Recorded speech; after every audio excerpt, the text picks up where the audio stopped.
I need one your mom joke a week. I was just texting a friend. What's up, Alex? Not much. You? Good. Living the dream. Living the dream. Do you guys know Brian Friend? I do. I recognize Brian Friend. Oh no! Do I hear an echo? Hold on. Sevan, it's because they're in the same room. How about now? Oh. Uh-oh. Yeah, I can still. I'm just trying to figure out where the echo is coming from. I think it's gone now. Yeah, because I no. muted yours. Yeah, it's better. The trick is we're in the same room. We both have headphones on, but they're running through my laptop, not hers. So. Bully. Yeah. I muted you. But can we still hear Alex Yes. talk, or she's just there as a spectator? Are you? Yeah, I can talk. Oh. Yeah. I have met both of you before, but you guys were competing, so you probably don't remember. It was in 2018. I do remember. Well, I mean, like, You you do? look familiar. You have a face. I was. I spent about. Wow. Okay. Good to know. No, I spent about probably 15, 20 minutes talking to Mike from M2 at the regional down in Florida that year. I think he was there with you, Meredith. Yeah, we was at the actually time. there. So that was when I competed in the West. And then my sister, I have a twin sister, and she was competing in Florida. That's So it's easy to mix us up. Oh, That's what it was, right? You guys were going. They went head to head, Sevan. We were there at Del Mar. These two ladies went against each I know. I think I remember interviewing you guys afterwards. Yeah. I remember really. I don't remember a single word of the interview, but I remember I really liked you guys. I'm pretty like I just in my brain there's I don't like. I just too. That's how I divide the world. That's fair. It's pretty easy. It's simple. You know, it's funny. So I was digging through your Instagram last night, Meredith, and just going back, and I'm like, damn, Meredith's girlfriend looks just like her. What are the odds of that? And I'm just like, this is so crazy. And then somewhere, probably like 45 minutes later, I think as I went, because I started at the bottom and worked my way up, then you said something about Alex and leaving your sister to go to Canada. I'm like, oh Jesus! I thought that was for 45 minutes. I'm taking notes and writing down all this stuff, and I'm like, it is so bizarre. I wonder if her and her girlfriend get that all the time, that they look exactly alike. Yeah, that's what that's a twin. I have twins. Yeah, I know. I mean, I'm not a twin, but I own some twins. Yeah, they're fun to own. I mean, like, I don't know. I'm not actually sure that they're fun to own. I think we were actually kind of a pain They're in the not ass. fun to date. They are so fun to own. I wonder about that too, Alex. I'm wondering how that's everybody going. who's dated a twin, when I ever say like, oh yeah, Meredith's a twin, they're like, oh no, I dated a twin once. I only trip. The only thing I think right away is like, oh man, is Alex attracted to her sister? Like they're gonna bring a mate home, and the other one, the mate's gonna be like, wait a minute, do I upgrade or what? What's the deal here? Meredith jokes that she and her sister are pretty different. It's like Meredith jokes that they look very similar when they're both soaking wet, because her sister makeup and does her hair every day, so I can always tell the difference. Let's talk about the most controversial, uncomfortable, weirdest thing about you guys and just get it out of the fucking way. Okay, let's go. Do you really like Canada? Oh man, I mean, I do, because you actually. act like you do on your Instagram, and I want to tell you, it makes me really uncomfortable. I like all the activities and stuff here. Yeah, it's been a nice change for me. It's like we live really close to Banff and some like very popular tourist areas, and I have to say it's been really nice this year specifically because the border closed, and so there's no tourists. Because usually Banff is like, it's like the capital, it's like selfie stick capital of the world, and it go there in the summertime. Which is when it's the most beautiful, I think. And so it's been nice to not have to like battle with people and their selfie sticks. Is that your way of avoiding being racist? Are you saying there's a lot of Japanese tourists there? It is a very popular tourist destination for Asians. They go Vancouver. I think Vancouver gets a lot of Chinese immigration, and then the Chinese population travels to Banff kind of exclusively in the summertime. And that's not being racist. It just I don't know a lot of them that that It's a cultural phenomenon, but the two can be conflated so easy this year. But I don't think you'll be canceled. No one in Canada can get canceled. Yeah, and there's a huge population out in Western Canada. My sister lives in Vancouver, and she said that the last several years has just been massive influx from Asia. Yeah, and it's kind of jacking up the housing market in Vancouver too, because a lot of Chinese investors. Definitely, right? Yeah, they buy like properties to rent, and it's messing it up for people who are trying to live there year round. But I don't know the exact details, but Canada did something where if you put $1 million in the bank there, you could then move there, and then you could also. Did you guys hear that? Yeah. What was that? Oh, a noise. Oh, I just heard. I just heard some weird noise. There was some incentive there. There was incentivizing a lot of rich Chinese people to move there, and I think it was during the time that the Chinese population, the public, and I don't know the economics about it, but they were pulling their money out of their country as fast as they could. And there were a few cities, I think Sydney and Vancouver and Hong Kong basically just got destroyed. They had just too much money come in too fast. I jumped on a plane once in San Francisco to go to Vancouver. This is, I don't know, 6 or 7 years ago. And as I'm getting on the plane, I realized, I'm the only white person on the plane. These are all Chinese people. And I started like really having anxiety, like I was getting on the wrong plane. I'm like, oh shit, I need to double check. This doesn't make any sense. And they did everything in Chinese and in English. It was cool. But that's how many. And the city was beautifully clean with tons and tons of vacancies. Like you were saying, they were just buying up. They were finding a place to shelter their money, I guess. Yeah, it makes sense. Meredith, are you going through any kind of process to try to get a residency in Canada or anything like that? I only ask because my mom and sister both tried, and my mom was basically unable to do it, and my sister was successful in doing so. Yeah, so I actually have residency. I have I'm a permanent resident, which is the Canadian equivalent of like having a green card in the U.S. The process for me, it's kind of complicated coming from the U.S. Canada has a lot of handshake agreements with countries like the UK and Australia. It's very easy. It's not as easy for a US citizen. So I basically came over on a 1-year limited work visa and then immediately started applying for permanent residency, because that process takes up to a year, and then it can take another year to be approved. So I got that last year, I think, actually. And then if I stay here for 3 out of the next 5 years, I can apply for Canadian citizenship, which is a similar process to what goes on in the UK or in the US. Take an exam or whatever and go to the courthouse, fill out some paperwork, and then you're a dual citizen. Will all that, sorry, Brian, will all that go away when you guys get married? I saw you guys, congratulations, by the way. You guys got engaged on October 10th, 2020. That's very specific. Yes. Very thorough. And will that go away when you guys get married? Can you just like plug into Alex's citizenship, or how does that work? It doesn't go away. It's similar to the US, where a lot of people think if you get married, you're just automatically a citizen. If I didn't have my permanent residency yet, it would accelerate that process. But as far as the time to take the citizen exam, all the residency requirements stay the same. So it doesn't eliminate that process for me anyways. And also we don't have a date. So it's like, if I can take the exam next year, I don't even know if we'll be married before then. Why did you guys choose Canada? By the way, Banff sounds awesome, by the way. I haven't been there, but I've heard a ton about it. But why did you choose Canada over North Carolina? Did you draw straws, or? I was about to start working at a law firm, and I couldn't give that up. It started on. I actually took a year off when I graduated law school. Before I started articling, I asked for that year so I could compete in CrossFit, and that's when we met. So when it was up for debate whether I was going to move there or she was going to move here, it wasn't really a debate. She kind of just said, I'll move. So it was an easy decision for me. Yeah, because you didn't have to go anywhere. And hard to leave your sister, Meredith? It was hard. It's hard to leave my family.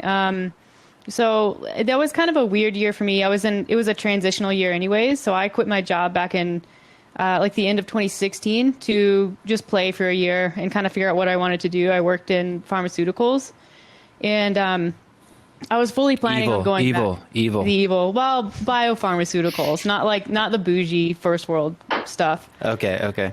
So I was kind of trying to figure out if I was going to go back to work for that company and what I wanted to do. But, I left a whole life behind. I used to be married to a man. And so it was, for me, North Carolina, it's my home. It's where I grew up. But it was also kind of, I felt like it was holding me back. And I even before Alex, before I looked at moving to Calgary, I was sort of kicking around the idea of just moving west to Denver or someplace in California, just to kind of like to get away from that for a period of time. Even though it meant leaving my family, I needed a bit of a break and a fresh start from the life that I had walked away from.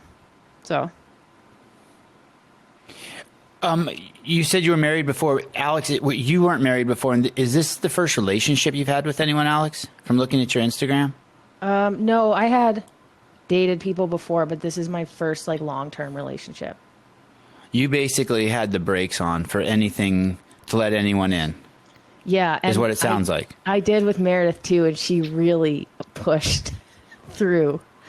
It was a lot of pushing away, and like I think when she finally moved in with me, like when she moved here, she didn't move in with me. She like rented her whole other apartment, and finally when she moved in, she was like, "I have infiltrated the premises." It was like a whole operation, apparently. So, I see that you went and visited her. Oh, we lost Brian. I see that you went and visited her in North Carolina. Well, tell me about the whole courting process. Tell me about the courting process, because I don't think it's a little unique, because I think I don't remember which one of your Instagrams it was, but you guys were out in Miami at a club, and one of you was trying to figure out if the other one was interested in you, specifically if you were gay. Yeah. Who is that? Whose Instagram did I see that on? That was mine. Oh, okay. So yeah, I'm the one that gets really feely on Instagram. Well, Alex, I think Alex is pretty. She lets it hang. She lets it be vulnerable. Yeah. So you know her from. So take me back to the earliest beginnings. So you spot Alex first on Instagram, and then you DM her, and then you say something like, "Hey, can you walk me through that?" Well, I actually met Alex for the first time at the 2016 games when I was spectating. She was spectating. And I just knew her from the internet. Like it's just kind of like it's romance, and in 2017 you meet people on Instagram or you recognize them. So I was like, well, I'm going to go introduce myself to this girl. She's cute. I don't know anything about her. I think she's really funny on the internet. And so that's all. That's literally all I said was like, I'm Meredith. I follow you on Instagram. I think you're really funny. Alex's version of the story is that I came up with oogly hard eyes, and she knew right away that I loved her. And that was kind of it. And I think she followed me on Instagram after that, and we didn't touch base again until, November later in that year, when I was like, I had a feel like I had been kind of scrolling her Instagram, and I was like, I mean, there's no men. She's not dating anybody. Or if she is dating somebody, they're not on Instagram. And then I found her Facebook and was just trying to find some like sign that she was gay, or if she was straight. Like because you have no idea, and it's a difficult question to ask, because what if you're wrong, right? So I just messaged her, and I was like, hey, are you doing Wadapalooza this year? And she sent back, and then we just chatted for 6 weeks over Instagram and text, and yeah, met up in Miami, and that's the end of the story. What was the date on that when you met in Miami? Do you remember? Middle of January 17th, 2017. Of 2017. Yeah. Because then I see that there was a picture that you appeared in Alex's Instagram on February 22nd, 2017 for the first time. You made your inaugural appearance. That was But let's go back to during the Open. Yeah. Let's go back to this. Two things. I want to know what it means to be gay to you, because I have my own definition. And then, how do you say it to her? You're just like, you want another shot? Are you gay? Or like, how do you? Or I mean, can't you just like put your arm on her back and find out? Like, if she's like, can't you just like, body language it or something? Yeah, I think like, yeah. It's scary when you're not one. Like for me, I really fear like being embarrassed. I've always had that, So like my worst fear is to like make a move and be rejected. And it's even worse when you make a move and you're rejected because like that person's not gay. Not that I've had that happen, but it's like something I would want to avoid. So I think I finally was like, well, why did you get a divorce? And that was kind of threw me because I'm like, how is someone married for 5 years? I mean, you hear it happen all the time now. But at the time I was like, how is someone married for 5 years? And then I was like, so I just asked, why did you get a divorce? She was like, well, like, cause I'm gay. And I was like, oh, okay. And then she said, do you want to, or do you think I'm gay or something like that? And oh, that's mean, Alex. That's mean. She was like, yes. That is brutal. Yes? Question mark? I was like, well, I am. Yeah. It wasn't awkward at all. It sounds more awkward than it was. No, it sounds fun. Sevan, it sounds totally fun and flirty. What? But this thing that Alex... This isn't about me, Brian. Don't ask me a question. Don't ask me a question. This is about me. No, I was going to say, I had a friend who was married for over 40 years, and he knew for basically the entire time that he was gay, but every step that you take down that path, it's more and more difficult to get out. They had a kid, they had a second kid, he was a pastor at a church, and it was all this stuff. So to just make that one choice was so much fear for him that it took him 40 years to finally get up the courage or just have something in his life trigger being able to do that. Yeah, totally. Yeah, makes sense. Do you guys have your own podcast? We do. Yeah, we started it last year during the pandemic times, just as something to do. And how often do you guys do it? We have like 20, 25, 26 episodes. So we go through phases where we have a lot of free time and can get an episode or two out a week. And then we'll have a drought of, 2 or 3 weeks. Just kind of depends on our schedule. Is this topic boring for you? Or are you like, oh shit, here we go again? No, it's not. I like when people ask us about it. It's difficult for us to just talk about it because it's our reality. I like to answer questions in the way that people perceive us. It's always different depending on who's asking. So this is the way I prefer to talk about it. Okay, good. Before we get to the definition of gay, isn't it weird? No one wants to be rejected, right? So like some, as a young man and now it's irrelevant because I'm married and I have kids and something in me has shifted. But for the first, 20, 30 years of my life, I'm basically just terrified of women. I'm just terrified of them because I don't want to be, I guess because I don't want to be rejected by them. And even my dad told me, I remember like in 7th, 8th grade, hey, don't worry, the worst that can happen is they can reject you. And it's like, I know. And it's amazing that whatever that mechanism is that we don't want to, and I'm not afraid to get hurt. It wasn't that. I don't know what it is. But for some reason, you don't want to just randomly ask someone out. And then, of course, with being gay, there's obviously the double stigma. You're getting rejected and you're making yourself vulnerable to judgment and society's norms, right? The prejudice against that, people have against gay people. Mm-hmm. Yep. My definition of gay, and this is really hard for me to say this because, I could be just complete fucking idiot right here. My definition of gays is when you want the same genitalia that you have, you're attracted to. Period. Yeah, that's like, that kind of sums it up, in my opinion. And then when I look at it like that, I'm just like, who gives a fuck? Like, I'm just like, there's just nothing more to it for me to there. Like before I got married, men are just, and I'm not a woman, so I don't know, but men are just driven to procreate. Like that's just all we want to do. Like everything we're doing, like running track, going to the Olympics, wrestling, fighting, doing podcasts, it's all to avoid the other expression of all we want to do. Procreate. Yeah. And so we just know that we're just, so yeah, so that's your definition too? It's just that's it? Yeah, I think we're kind of as a society driven to define things. It's just, we have logical brains and we want things to fit inside parameters. So even there's a whole community of people that don't, identify as cisgender, heterosexual or whatever. Gay is one part of that community. There are people who... What's cisgender? Cisgender being male and female. They identify and they exist in male, female, straight, cisgender. And so... Okay, so you like the other genitalia? Yeah, opposing Okay. shapes. Okay. I've never heard of that term.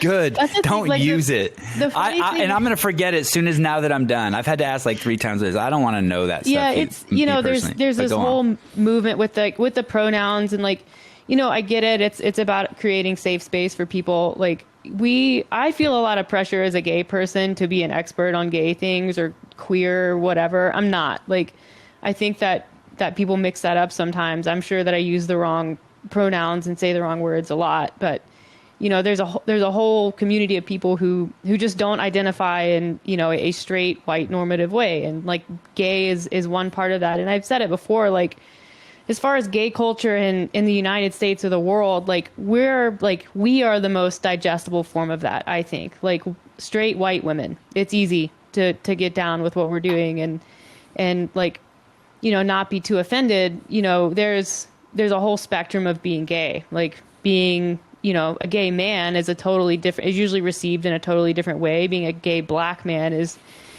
received in a much different way. So it's there's a lot to it. There's a lot more to it than just gay or not gay. What's interesting about men is, and this is just my speculation, but I'm pretty comfortable with this one. If you took all the women off the planet, 99% of the dudes would be gay within 6 months. Guaranteed. I promise you. They hate hearing that. No one wants to say it. They don't have a choice. It would just happen. We're just savages. We're just disgustoids that we just do this thing. Yep. And we're just dudes.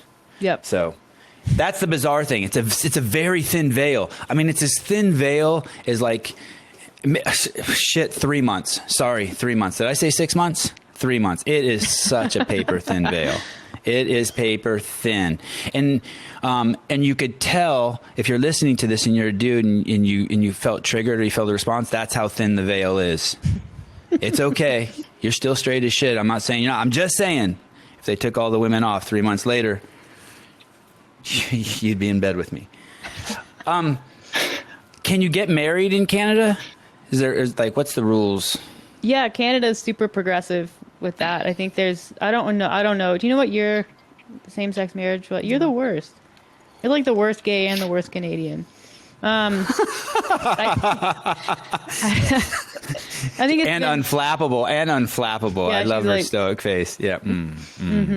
Yeah, it's been legal for a long time. There are things that aren't really up for debate here anymore, and that's one of them. Guns are another, but that's a whole rabbit hole.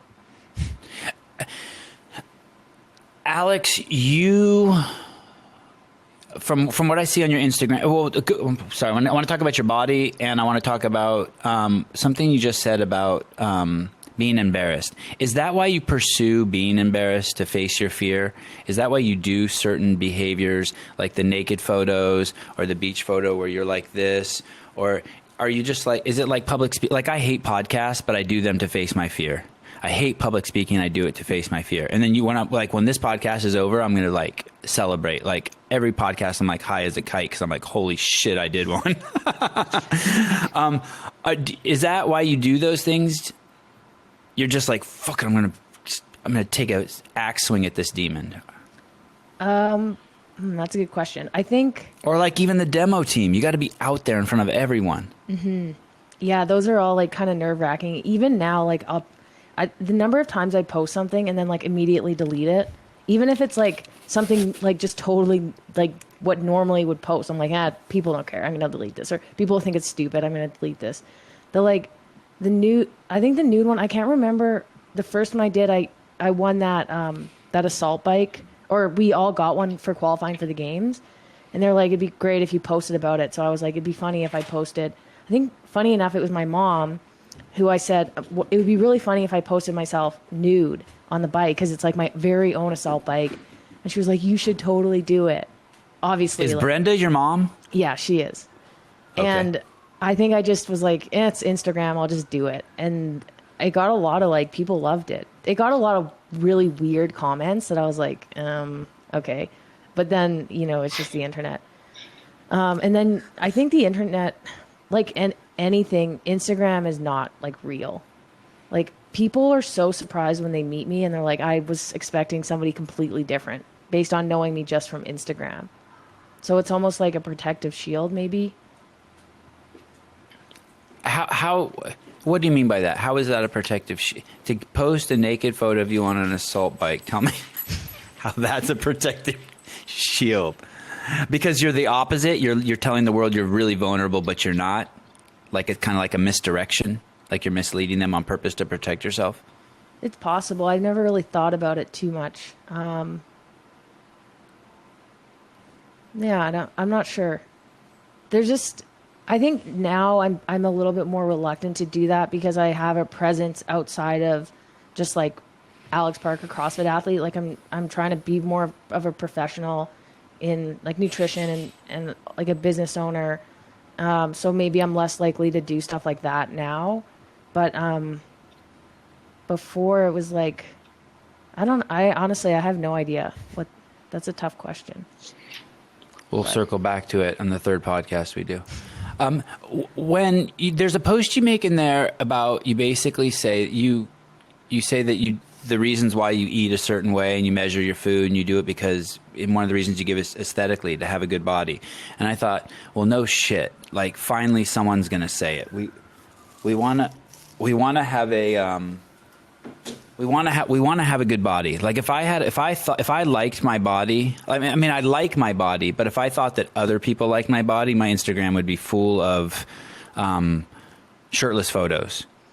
And I like your body, and obviously you like your body, and I think the majority of the world likes your body. You have a beautiful body, and so you post these pictures. But you're not even ashamed that that's the reason why you're doing it. You're like, yeah, I'm sharing. I eat like this so that I'll have a nice body to look at. Was that hard to come to terms with, to say that, or is that just like, yeah, duh? Yeah, I remember that post. I think there's so much out there right now that it's like this body positivity thing. And as much as I agree with that, like you see, high level CrossFitters or just like anyone being like, I love my body. Like you should too. You don't need to have a 6-pack or an 8-pack to love your body. And there's also a little bit of like shaming going on around like the nutrition and fitness industry. Like, it's not healthy to track your food. It's not healthy to exercise that much. And like in certain cases, it's not. But it's totally fine to like love your body and want to change it. It's totally fine to like do something because you want to look a certain way, and like you shouldn't be judged for it. Like obviously I feel good physically and I like the way that I look. It's not like, I'm beating my body up to look a certain way and I feel like shit. There's kind of a fine line, but I think one day I was just like, you know what? Like this is why I track my food. I don't think it needs to be frowned upon to like the way that you look or to do something to look a certain way. I mean, everyone kind of does it to some degree or wish they could. And what's cool about the way you do it is it's accessible. By that, I mean, I cannot look like Arnold Schwarzenegger unless I take more actions, right? Yeah. Unless I take steroids, unless I partake in some other stuff. But you're actually showing, hey, this is hard work, and this is how I did it, and this is how I measured it. And I actually, I feel like that at least in the United States, I don't know how it is in Canada, the society is so sick now from overeating. We basically, it's just crazy going out in public. The people, there are more than half the people I see are obese. If I go into a Starbucks, it's 95% of the people are obese. They're pouring toxins into their body. It's insanity. So like, I don't want to hear like, I really have no tolerance for exercise is dangerous or it's too extreme to cut out all sugar. Like I don't have any tolerance for that. Or like it's as dumb as when people say if you do CrossFit you'll get bulky. Like fuck you. And I've said this a million times. You don't have the work ethic to get bulky. Like it's just an excuse. It's just idiocy. I think you're a great role model. I think what you do is awesome. By the way, yeah. The little bit that I've hung out with you, when I interviewed you and Meredith, and when and during the demo team, when you were on the demo team, you had an incredible sense of humor. Like, you did not seem like the kind of person who would offend very easy. Like, it was fucking game on. And you have this weird way of like setting people free, where like people are like, okay, shit, I can do anything. I can take off my pants and streak the field here. Alex is game. Like, everything's a go. And that's a cool quality to have. Is that what you find? Well, I'm going to make a presupposition here, but does Meredith ground you, or does she set you more free? Do you feel more likely to streak the football game with Meredith around, or less likely? It's really funny. I have this like, I feel like I have a theory, so I want to hear what the truth is. the way that you're describing me, and I am that way in certain circumstances, but I'm also like incredibly like serious and like self-righteous and critical. And I think Meredith probably gets more of that than like the free side of me. Oh, that's interesting. And that's so, and you explain that on your Instagram, but like when you were on the demo team, like you were serious, you always have that stoic face, but there's also this thing about you that's kind of just like, yeah, I don't care. Let's do shots of tequila before we go out there and do what Dave says. Like, fuck it. Like, anything goes. Meredith, does she ground you, or do you feel more free around Alex? Oh, she grounds me. I need Alex in my life. I would. You'll float away without her. Yeah. I'm Her ideas just floating around. I'm her. a pretty impulsive person. I like, you come across people who are idea people and people who are doers. I'm an idea person. I'm a creative, and I am really good at starting things, but not so good at finishing things. And so we work well together. I mean, we literally work together. So this is helpful for us professionally now. But I'm good at getting the ball rolling, and then Alex cleans up my mess. How do you guys support each other? I have this personal pet peeve around being around anyone, and I kind of detest human beings who argue other human beings' limitations. So, like, I had this one movie partner and film partner for a while, and I was like, hey, let's make a proposal to these people to make a film for them for $500,000. He goes, we don't know how to make a film. And he starts arguing all the issues that we might have. I'm like, dude, what? And how are you guys like that? Is there one of you that I need to detest? Is there one of you that argues the limitations of the other, or both you guys, fuck, the world's our oyster? Well, you have to remember that Alex is a lawyer, so she's trained to assess risk and kind of consider worst case. And that's all I'll say about that. I would argue that if your background is in pharmaceutics, you might meet the same criteria. Yeah, I was in R&D, so I do a lot of like problem solving. I leave the You legal cannot stuff. cure this by yourself. Take these pills. So wait, hold on, so Sevan. Oh no, go ahead, because you're on a roll. No, go. I'm be a good boy. Well, you've like come so close to it so many times, but I just feel like the last time that all four of us were, I think, in the same spot together, well, it's probably at the games actually many times since then, but the first time we were all in the same spot together was at Del Mar. You guys were already talking to each other in 2018, like pretty seriously? Yeah, we were dating. We were living in the same city. We were together. We had our other training partner, Jordan, who was in Del Mar also living in Calgary. I don't know if you remember, 2018 was that weird year where only 5 people from Western Canada went to regionals. And so it was Brian remembers everything, Meredith. Yeah. Everything. Go on. Jordan Adcock is the girl that You have a really good memory. Yeah. Only for certain things, and for whatever reason, CrossFit athletes stay up there, yeah. Yeah, so it was like the 3 of us, and we all trained together. We carpooled. We were at the same gym, and we were all trying to get us one of those 5 spots. So it was that was a tense year, sort of in general, and then regionals was extra tense. Yeah, it was, and I think, Sevan, you documented that really well. I think I talked about you guys in the interview. I knew you guys were a couple at the time, right? Because I talked about that, and you guys had to face that like seconds after you knew, right? I was basically there with the camera in your face. Hey, Alex, how do you feel? Mm-hmm. Right? That was Alex doesn't think that's funny. That was a challenging year. What's Yeah, it was Go ahead, Brian. Sevan, we got to go forward because there's something that I've just been dying to actually ask the two of you for like 3 years now. Because ultimately, Meredith, you end up going to the games that year, or competing at the games that year, and Alex did not. But I heard this story that you might have been testing out some of the workouts for Meredith that year. Did you actually do the marathon row like the night before everyone else did it? Yeah. But that wasn't really tested out for Meredith. She actually got really mad about that. So they announced it. We were at the athlete dinner and Dave announced it. Everybody thought he was joking. He wasn't. And I just texted Alex, like, marathon row. And she texted me back. She's like, I'm going to do it tomorrow. Don't tell anybody. And of course I told everybody that she was going to do it. And so then, she gets started or whatever. And we go do bike fitting or whatever the hell we were doing that day. And she has an audience of people who are just down there, like, putting it on social media, watching her do it. And she was pissed off because it meant that she couldn't quit. It meant that she had to see it. She couldn't just do a half marathon. It's got to be the whole thing. Where did you do that? Where was that? So when I went to the games with Meredith, I was like her coach, which I'm like, I don't know how to coach anybody, but I was like her person. And the first like few days we were there, there was literally like nothing to do because Meredith was doing all the like pre-game stuff, like bike fitting and getting her board or paddle board or whatever she needed.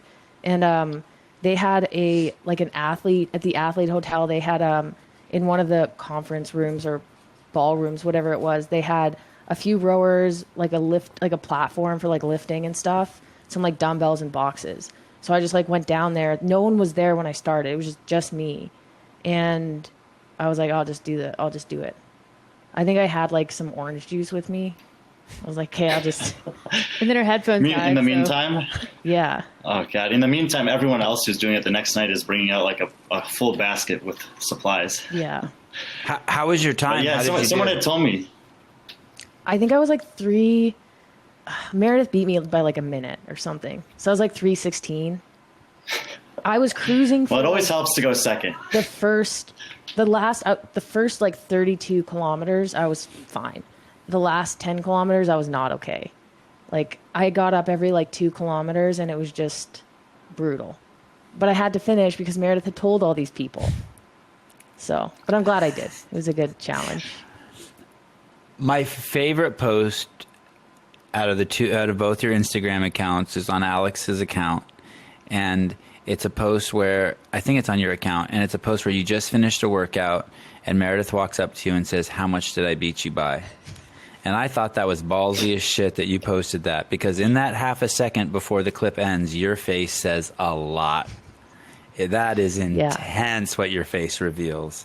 What's the story behind that, Meredith? Was that planned in advance? Like, what were you thinking? Were you like, oh, I need some content, I'll fuck with Alex and get a good poster? I think that was, we were doing the Muscle Up Biathlon from the whatever year they did that at the games.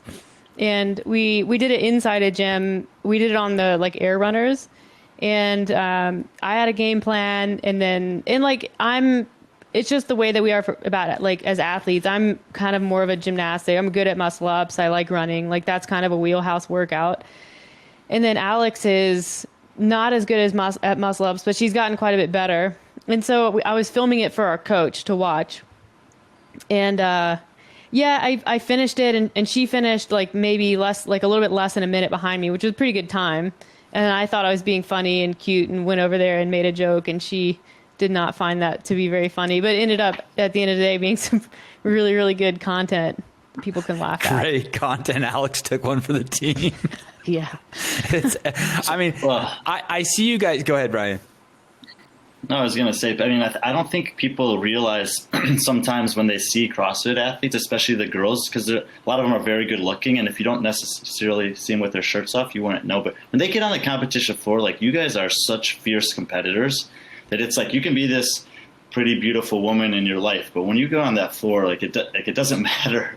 You guys are cutthroat. You have to be that good at something that, as you guys were. But I noticed that this year, if I'm not mistaken, one of you chose to do the RX version of the Open, and one of you chose to do the equipment free. Was this to avoid these types of competitive conflicts? It definitely is. It's a convenient thing to do. I did equipment free. I'm not really in shape for a competition, and I'm dealing with like some hip stuff. Plus, like we're super busy with the business, and like I'm just not quite as good at managing my time or my training. So I decided to kind of chill out this year. It doesn't look like in-person events are happening in Canada anyways, and I don't thrive in online format. So I was like, I'll be supportive and have some fun and see what things look like next year. But yeah, it's certainly been a little easier for us than in previous years. Well, but those equipment-free workouts were not easy, though. No, not at all. And they weren't supposed to be. But you get into it and you kind of like, you write it off. Like, it's not RX, it's equipment-free. And then you get 5 minutes into it and you're like fucked up. And you're like, how? She took a break on the... I had to break the lateral jumps. Yeah. How did you do, Alex? How did you do, Alex? Well enough. I think I was like 200th. When you say well enough, you mean to go to the quarterfinals? Yeah, like I just did it like on Sunday at the end of my training block and just tried to get a decent score so that I could move on to the next stage, but also train as normal. Are you pursuing to go to the games? I don't know. The thing about the CrossFit is I've never done CrossFit to get to the games. I think one year I had the goal of getting to the games. That was the year I took off. But it's always like just train as hard as I can. I really, really, really love working out and training. And that keeps me in good enough shape, usually to advance to the next level. And most years get very close to the games. So this year, there's a lot of unknown just with COVID. And like, I don't tend to do particularly well in online competitions. So I guess the goal isn't necessarily to get to the games, but first to get to semifinals, and then just do my best. Like if I go or compete, if I'm able to compete in one of those events, I'll just try to get top 5. But training, it's kind of falling a little bit lower on the list of priorities, especially with Meredith not as competitive. Meredith, is she telling the truth or is she mitigating her stress level? Does she tell herself that story to mitigate her stress levels? She's, okay, that's what I thought too. That's like Alex. She's an alien, and she'll always be an alien. And like she's just one of those people. I mean, in 2018, when she came 7th at regionals, which is a phenomenal finish in that West region because it's so competitive. Like that was when she won't brag about herself, so I'll brag about her. But that was when she was working, like that was first year at a law firm, which is an incredibly demanding schedule, especially when you're working for like a big time corporate firm like she was. So the fact that, I mean, that's just kind of a testament to what she's able to do if she decides to do it. So it's more like, deciding that you want to do it. It is a little bit harder to invest in this year, I think, because of the changes to the format and some of the unknowns. But yeah, she's being modest. Do you guys ever suspect any of the athletes for doing drugs, performance-enhancing drugs, things that would be illegal according in the CrossFit rulebook? I'm sure it's there. I think anytime you monetize a sport, it's going to be there. The extent that the extent that it exists is sort of an unknown to me. I don't like to assess or make assumptions about anybody. It's like, when people get popped for whatever and they say it's in their supplements, like, does that happen? Probably.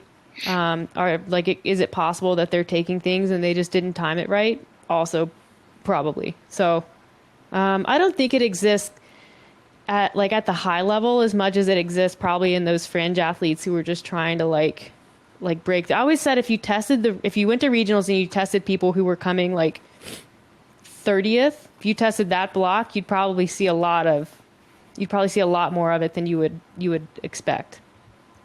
Yeah, I've heard that too. I've heard that too. What do you think, Alex? What do you think about that? Do you suspect it's more prevalent than you? Do you think a lot of people do it, or do you think at the top, or do you think no? Yeah, I think early on in my CrossFit career, I was like, how can people say that? Like, people are they're hard workers. Like, I used to get accused of taking whatever, steroids or PEDs. I'm like, I wouldn't even know where to begin with that. But like, again, it's like people underestimate where hard work can get you, and like eating healthy or whatever, training hard. But then, you start seeing people getting popped, like Ricky Garrard, and I mean, there's a lot of examples out there. Maybe not at the very top, but I'm sure it's everywhere. I mean, if if it wasn't, then they wouldn't be doing drug testing. It's a trip when someone pops, because like part of me is just like, I really don't care, but the thing I do care about is not them. Like, okay, fine, you do drugs or you don't do drugs, but it's the other people around them who didn't do them. So Matt beat him, and so then people could say, well, if this horse beat that horse, then that horse must be on. And that's the part that sucks, right? Yeah. That's the part that it kind of taints the whole game. I almost wish, I don't know how it works, how it would ever work in civilization, but I hate any laws that we have or rules that we have that force people to lie. I just think that like we put human beings in so many situations where they're forced to lie, and it's like, it's not cool. No one's happy to lie. No one wants to lie. You know what I mean? I'm sure Ricky would much rather have had it, or anyone would much rather have it just not to lie. Yeah, I'm taking these. Yeah. Just watch me go. Yeah, watch me go. Maybe you lose half your money, or you can't go on the podium. Yeah. Who has the nicest body in the entire world that you've ever seen? That's such a hard question. Just throw a name out there that like you might think like male or female, or just anybody. Don't cheat, Meredith. See, don't I think start asking so crazy weird, questions. I think Zac Efron has a really nice body. I think he has a very nice body too. It's like very proportional, and he's really good looking, and he's always tan. Yeah, he was in that Baywatch movie, right? I'm trying to think, like, why do I know what Zac Efron looks like without his shirt like on? the Neighbors movie. Yeah. He's got. Do you think that most women would say? God, it's weird. So the reason why I asked the question is because, like, I always think that the nicest bodies in the world, if I think of the 5 nicest bodies I've ever seen in the world, I would think that they're all men. But I really, really like women. So. But it's just weird, right? But look at you guys. Also doing you guys. Yeah. Brian, who do you think has the nicest body in the world, Brian? It's as you were talking about that, I did like Anna Nicole Smith as a young boy. As a young boy, I really liked Anna Nicole Smith. But sorry, go ahead, Brian. It's actually I've had conversations like this with a couple of people before, and a lot of times it's like when it comes to women, Sevan, it's like I really love a certain woman's arms, but like the rest of her isn't doing it necessarily for me if you're talking about the best in the world. And so it's like I need to piece it together. But then again, I have to go with you guys and say, like, there are some guys that I just say, like, yeah, when Brad Pitt looks at his best, when Zac Efron looks at his best, like I don't know anyone that's going to say, like, no, I'm not attracted to that. Yeah. Yeah. That one girl who she rides around on the bicycle naked in that video. What's the video? It's all these naked girls. That was Alex Parker. So what is that song? It's Alan Thicke's son. He did this video where there were all these naked girls riding around on bicycles. Oh, Robin Thicke. That song. Yeah. What the heck those is that girls song? had. Those girls had nice bodies. But yeah, so I was just curious. That makes me happy. That makes me happy that you guys picked Zac Efron. I don't know why. He deserves it. I did. Who is the adult in your relationship? Are you guys both adults? Are neither of you adults? Who would sign the mortgage papers and deal with the bank loans, and who does that shit? It's weird. I probably take care of more of the logistics, but Meredith gets the ball rolling. Like buying a house, I wouldn't have, but she's like, it'll be okay. We'll do this. Or spending any amounts of money, I'm like, no. But once it's done, I figure out the finances or whatever. But yeah, I guess I'd make the decisions on what are we spending our money on? What neighborhood do we want to live in? What is wrong with the truck? I do that kind of thing. Alex does. She takes care of the finances and the paying bills on time, things like that. Making sure we have food. Mm-hmm. Yeah, that's interesting. That's my wife and I too. I choose the neighborhood, I choose the house, and then when it comes to all the what I call the adult shit, the house is in her name, and she's signing the paperwork, and she's on the phone with title companies, and I'm just hiding in the corner. Oh God, I hope she doesn't ask me to do anything. Do you guys own a house? We do. We bought a house back in December. Actually, we were renting in more. Congratulations. Thank you. Yeah, it's the housing market is really crazy right now everywhere. It was starting to get sort of wild here, and I don't know what the average house time on the market is. It's quite short now.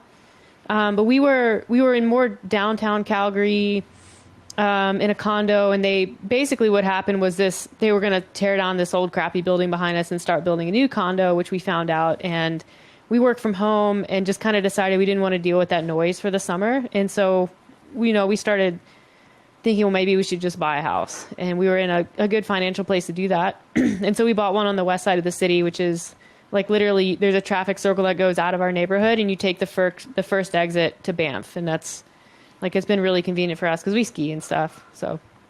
And you like your house? Oh, we love it. So one of the reasons why we picked this house is because the basement, like most of the houses here have basements, and they have variable, like sometimes the ceilings are quite low, 8 feet. Sometimes they're quite high. This basement had a particularly high ceiling, and it was unfinished. So we outfitted, we drywalled, dropped electrical, and turned it into a CrossFit gym that has full fans. You even got rings. Yeah, I can use the rings. Alex can't. Her arms are too long, but I have rings in the garage. Mm-hmm. If she did muscle ups like Sevan, she could use the rings. I did a muscle up, and I was like, my face, Meredith videoed it, and my face, I'm so scared because I think I'm going to hit my head. It was, it's not worth it down there. Did you hit your head? When I press up, I hit my head, but I do it very slowly. Are both your parents, how do your parents react to the fact that you are gay, that you're not going to have a husband? I ask because I have kids, like before I had kids, you would hear parents say, all I care about is that my kids are happy. And now that I have kids, like I fully get that. And the only thing that would stress me out about my kids being gay would be the hardships that might come with that, and just in terms of public pressure, not even from the outside world, but the stuff that they would have in their head. Like I wouldn't want them to think of themselves as gay any more than I think of myself as straight, which you don't, right? Mm-hmm. Yeah. So like I just want them to be just free. So like I don't care what mate they find, I want them to find a mate who like makes them free. And is that how your parents are? I mean, my kids are just babies now, but it really does seem like that. Like all I want them to do is be happy. Not happy in terms of not having adversity and suffering. Like they need to have that to be strong. But how do are your parents ecstatic for you that you found your love? It's funny that you say that. The day that I came out to my mom, she basically said, like, I don't care. I just worry, like, if anything, I worry about what you might face in this world. Like, I want you to live an easy life. I don't want you to have to go through stuff that, a straight person doesn't have to go through. Thankfully, we live in I think she loves Meredith. Like, I think she's very happy that, like, I found someone. I think for a long time she was worried because, like, I was very closed off to people. And part of it, I think, was because I was gay and I was trying to date men. But we live in a place that's, you don't really experience any sort of discrimination, like outward discrimination. It's in the back of my head for sure. Like, even when we moved into this neighborhood, I worry, like, well, what do the neighbors think? Are they talking about us behind closed doors? Like, oh yeah, the neighbors are, 2 girls. Stuff like that. It doesn't impact my life greatly, but it's definitely in the back of my head. I mean, people are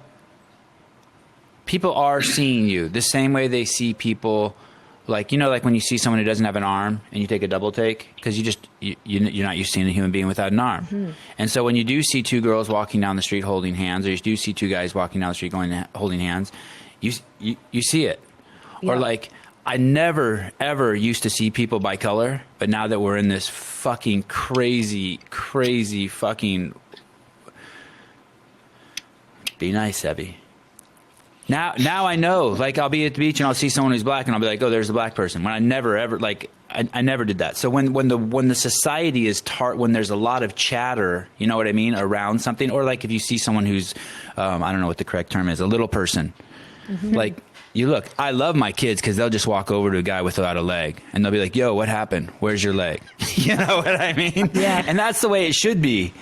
But I would say that people know, like your neighbors are definitely saying whether they give a shit or not. They're like, oh, they're a lesbian couple. You know what I mean? They just, it's not. They also say you have a cat. Yeah. You know what I mean? Hey, don't run over the cat. They have a cat. Or, hey, they're really noisy. They drop weights. I mean, they say other shit about you too. Yeah. You know, they say your mom's crazy. I mean, what, you know. The other day, we were at the dinner table with my parents, and I'm like, you know, like I worry about this, like with, you know, us being gay and like our neighbor, like we met the neighbors, like they're for sure like talking. My mom's like, you know, people just don't care anymore. I'm like, no, they're for sure. Like she went over to her husband and was like, they're gay. Like, it was either like they're gay or where are their parents? Like that's just Yeah, it's and also it goes back also to the whose genitalia you like. On some level, the mating thing is always happening. On some level, the fucking Pope is doing it. The Dalai Lama is doing it. Everyone is managing their thoughts to desire to look for mates. And so just like you had to find out if Alex was gay, there's also that going on at a very deep subconscious level, I believe. I don't think anyone escapes that until the day they die. According to my dad, it gets worse as you get older. although I'm with kids. Are you guys going to have kids? Yeah, we've talked about it. It's so complicated. Like, for same-sex couples, like it just has to be a decision. There's planning. You can't just like, oops, have a kid. Like, and there are a lot of there are a lot of reasons why I like that. Like, it's nice. There are no surprises, but it's, you know, it means when you kind of can. You kind of can. You kind of could, but you know, there's my midwife, my midwife does that, and I think that she gets sperm and delivers it to women. Yeah, that's one way to do it. We have some friends. I mean, we know lots of gay people. They reach out to us, and I did hear a story about like a turkey baster in the back of a truck. honestly, that is not surprising because it is expensive. It's like $10,000, Yeah. like per attempt. I mean, like it's insane. Like IVF's just quite expensitive. So, do you want to sleep with that disgusting man and we can save $10,000, or you want to waste $10,000? Yeah, and then when it doesn't take, you get to do it all over again. They did. My wife doesn't have a wedding ring. Wait, no, honey, no fucking way. Yeah, $10,000 or $20,000 for a ring or whatever. We didn't even have a marriage. We got married in a courthouse. We have a fucking nice house and 2 cars and lots of money. Like, enjoy I'd rather life. save. Yeah. Yep. Can I tell you guys a quick story and get your opinion on it? So, the first girl that I ever dated, and I was really in love with her, and I thought that I would end up marrying her. We were in high school. I was 18, she was 16 at the time. We'd already been dating for a couple of years, and I thought that she was gay. And so I told her that, and she got really mad at me about that. And 2 years went by, and then she finally admitted it to me 2 years later. And she was struggling with that a lot. And what I said to her, and this is what I kind of want to know your opinion, if you think that this was a sensitive or an insensitive response by me. What I said to her was, because I knew that a major fear of hers in not wanting to admit that was her family's reaction, because they're very Roman Catholic. And she was especially nervous about upsetting her grandparents. So I told her, I said, that's not really too much of a concern to me. I like being around you. Like, you're my best friend. We have a great time together. When I have a struggle, I like, being having you there to bounce ideas off of, and we laugh together and all these good things. And I would still spend my life with you, even if you were never wanting to sleep with me, unless it was maybe to have kids, and if you were having, your relationship with your girls on the side. That's the story. She told you that, or you told her that? I said that to her. Oh. I said I would still want to be with you, even if you were only interested in women sexually, because you're my best friend and I love hanging out with you. Yeah, I don't think that's insensitive. No, I think that's kind of what I would, if I put myself in that position, that would be a nice thing to hear. You were in that position, weren't you, Meredith? Yeah, he didn't say that, though. That's not what I got. Are you still friends with him? I mean, we're we're cordial. I don't see him or talk to him that often because he's back in North Carolina, but it didn't end poorly. It was about as amicable as that can be, I think. How long after your divorce before you met Alex? Well, I actually met Alex before. The summer that we met was right before it happened.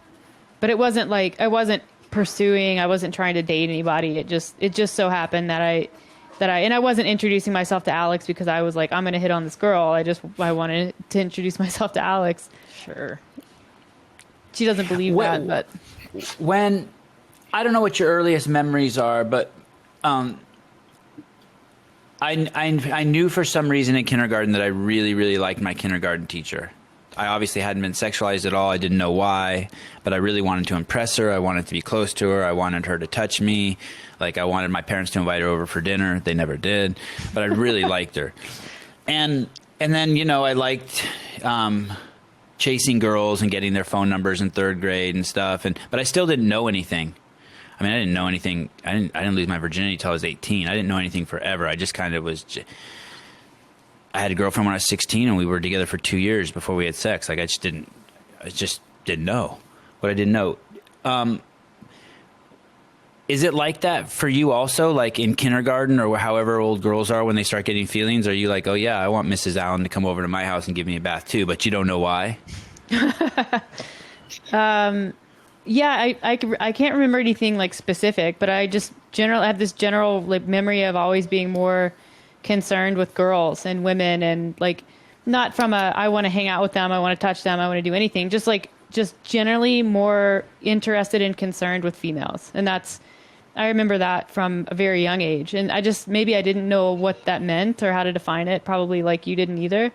It's the way that it was. And then, you know, you grow up and you have all the pressure of, you know, heterosexual. Yeah, that must be crazy. So you have this inside desire to be intimate, physically intimate with females, but you can't see it being reflected on the outside world.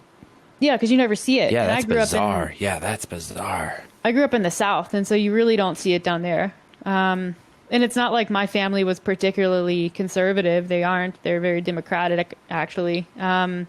It's just you want to look around in the world and see people reflected at you who are like you. And I think there's a need. Everybody has that need. You want to see people who are like you. And when you don't see that, you end up questioning your reality, especially when you can't put a name to what your reality is.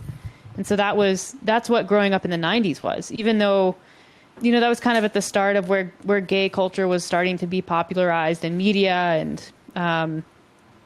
and things like that. It wasn't enough. I didn't see it enough. I mean, like, I don't think Ellen DeGeneres came out on TV until like in the early 2000s. Not that I was watching Ellen DeGeneres when I was 8, but that just kind of tells you what the 90s were like. And so I think there was a lot. How old are you? I'm 32. How old are you, Alex? 31. Yeah.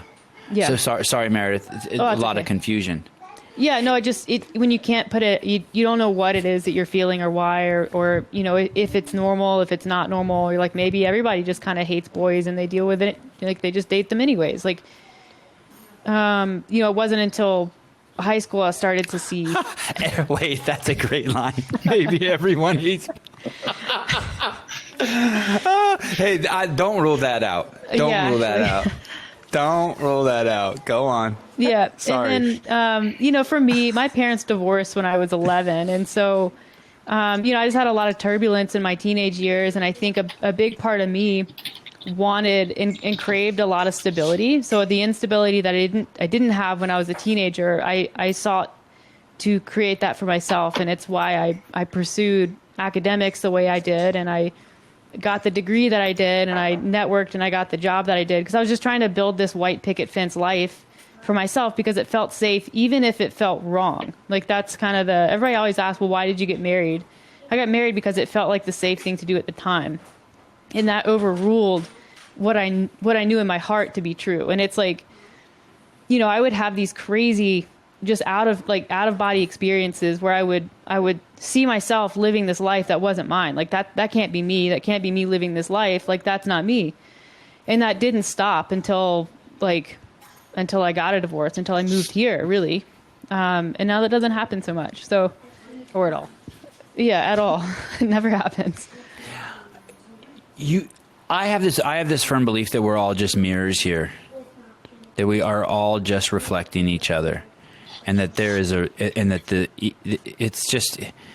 it's more than a belief. I see it, but I don't want to be so dogmatic or arrogant. But what you just said something to put when I run that paradigm through my head and I think about being gay, it's fucking crazy because like no one would smoke like. You know, cigarettes are contagious. Your friends start smoking, then your other friends start smoking, and then they all start smoking. Eating donuts is contagious. Being fat is contagious. People don't realize it, but eating like shit is contagious. We all see it, and we're all mirroring each other, and it's all external bullshit. But just imagine for a second, people, that you have something inside of you that's real, but you can't find it in the world. I'm not talking about an idea.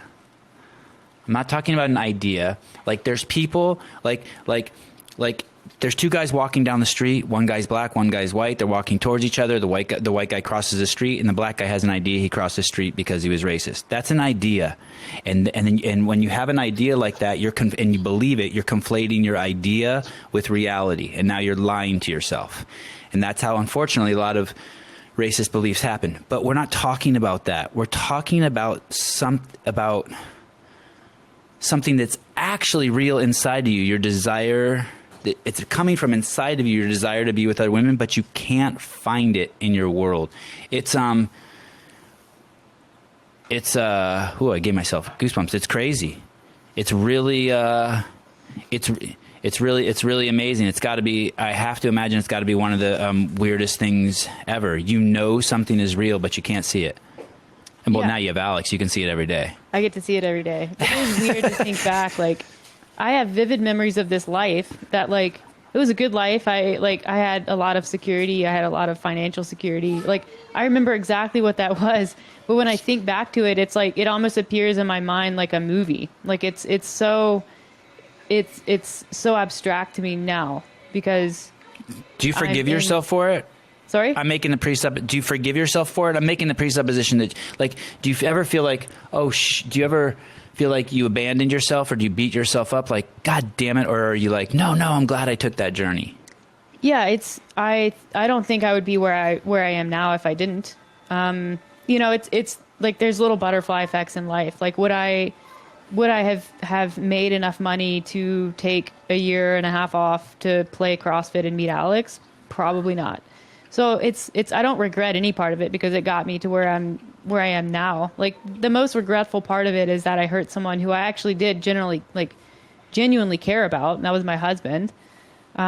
It's difficult to know that you've really greatly impacted someone's life in potentially a negative way, even if it's in the end what's right for both of you. Like, that's the thing that to this day just doesn't.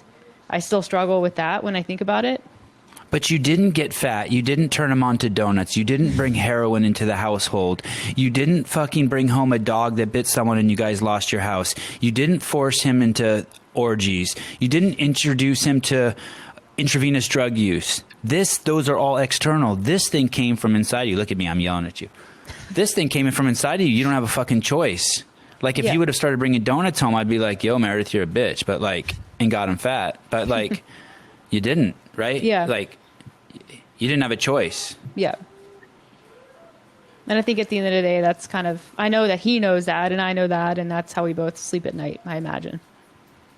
If I slept with let's say I had sex with a guy, I would never, ever be able to tell I don't think, I mean, I don't know, but I don't think I'd ever be able to tell the world about it. I couldn't come on the podcast and be like, yeah, I was sucking this guy's dick and I fucked this guy. I could never do that. I just couldn't do it. I couldn't handle the I don't know why I couldn't do it. The judgment, I guess. I couldn't handle it. But I had an experience of it. I think that some gay guys are just like that too, and there's others that love to talk about it. I had a first-hand experience with that, actually. Go ahead. Sorry. When I was 18, I was in rehab, And then there were these two gay guys, and the one guy was like telling his story, and he was being very, very descriptive of his sexual encounters. And this other gay guy that was in the room was like severely offended by it, and like stood up in the middle of this guy's testimony. I was like, I can't believe you're talking about that in front of all these people. That's completely inappropriate. And he stormed out of the room. So like, I think that even amongst gay people, they probably is a difference of some people like talking about that stuff and some people might not. Well, my point is that Meredith, sorry, I'm pointing to you like this because you're over here. My point is that Meredith slept with a guy and she could admit it. That was my point. Like, she slept with the other team and she could admit it. And so it's fascinating. I don't want to say it's a hypocrisy, but it's probably a hypocrisy. It feels like it sometimes. Yeah. Yeah. It's yeah. Does it ever become to where you're not like, oh, the gay neighbors are gay? Like, does that ever happen? I mean, I don't think in my lifetime, but yeah, I don't know how that happens because it's like, being gay, it's something that's so like inherent and ingrained. Like, it's just, you are gay in the same way that you have brown hair, but you don't have to repeatedly announce to everyone that you have brown hair versus like, when you're gay, and we've talked about this with people in our community and on our podcast, you never stop coming out. And what I mean by that is simple scenarios. Like when you check into a hotel, and this has happened to us a number of occasions. So, you check into a hotel and the receptionist asks, would you like 2 queens? And then you have to tell the receptionist, no, a king bed will be fine. And so now you've just come out to the receptionist. Or I'll be standing behind Meredith when she checks in, and Meredith will like check in for her king bed room. And then she's like, next, like as it, like, cause I'm not with Meredith, as if I'm like standing behind her, like as if I'm in line. And once again, it all comes down to whose genitalia you want to hold in your hands. It's so fucking amazing. I love it. I wish we could just come to terms with that. I wish they could ask you. I wish they could just be that transparent. Like we use the term sister. Meredith, what's your sister's name, Meredith? Megan. She's the chick that came out of your mom's vagina after you. Yeah. Right? She's your younger sister. I mean, we have all these words to signify all of these things, but we forget like what they really mean. Yeah. That's my dad. Oh, that's the guy that fucked your mom? You know what I mean? It's like, that made you, it's like they are just signifiers for these concepts. Yeah, it's great. Yeah. God, have you guys ever had a situation amazing. like one of the ones that you've described where it was like a guy that was having this encounter with, and once he realized what was going on, he looked at you guys like, oh, that's hot, or something like that? I'm sure. I'm usually so like I get occasionally quite offended by it, just the way people ask. Like we were at the doctor's office the other day, and I was with Alex, and the doctor came up and he asked me if I was family, and I just said yes. And then instead of just leaving it at that, he was like, "Well, but who are you?" And I had to be like, "Well, I'm her partner," because clearly I'm not her sister. So it's like it's annoying in those instances. Like you should be able to infer who I am based on like our age and. It's a bit obnoxious when the delivery's off, but maybe he was turned on. Did he look turned on? I don't know. You know what though? In his defense, I've had that too. Oh, I've had that too. Where I'm in the doctor's office with my wife, and they're like, "Who are you?" And I go, "I'm with her." And they go, "Yeah, but who are you?" And I'm like, "Her husband." Like sometimes they need to hear it. How about this? I'm at the fucking coffee shop with my kids, sitting with my mom, and my beard was big. And this beautiful man and beautiful woman and their 2 kids walk up, and my 3 little kids are there, and they go, "Oh, how sweet! The grandparents are out with their grandkids." And my mom goes, "Oh, isn't that funny? They think we're the grandparents." I'm like, "No, it's gross. They think we're fucking." That's hilarious. She took it like we're both the grandparents. I immediately went to the filth. The less obvious.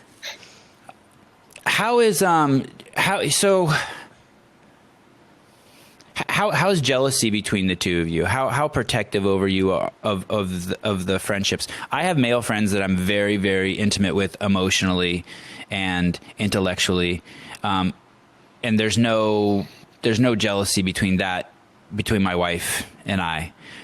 Do you? But if I did get that close to a woman, I think she would. there would be some gravel, there'd be some defensiveness on my part if she said anything. Do you guys have any of that? Like do you guys, is it the opposite with you? Like you can have male friends that you're intimate with emotionally, intellectually, but not female friends, because then there's this subtle threat to them moving in? I think it depends. One of Alex's like best friends is a guy, and I'm friends with him too, but there's no real jealousy there when they're talking. Like the only time I've really felt a lot of jealousy over friendships that Alex has had is when a couple years ago, she played on this slow pitch team, softball team. And no surprise, they're all lesbians.